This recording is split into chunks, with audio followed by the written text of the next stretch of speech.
purpose of this video is to demonstrate how to employ the locking plate for door guards, cab liners, and door liners. The first thing you need to do is make sure the T-bar is retracted and not in an extended position. To retract, push the small latch away from the T-bar, hold it in place, and push the T-bar into the locking plate.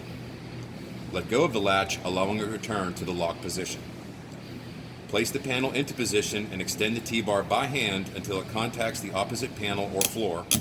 This will depend on the position of the locking plate.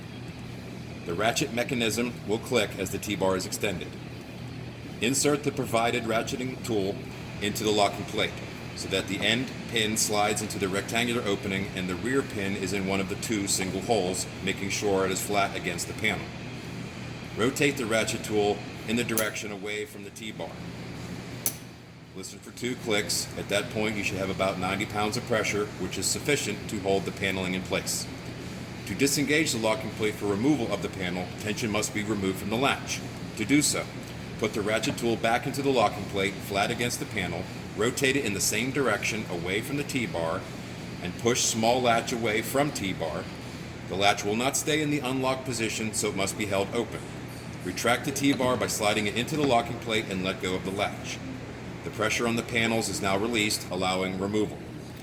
Be sure that you do not over-tighten the locking plate when installing the paneling, because the tighter you make it, the more difficult it will be to unlock for removal of the panel. So be careful about over-tightening. Again, listen for 2 clicks of the locking plate.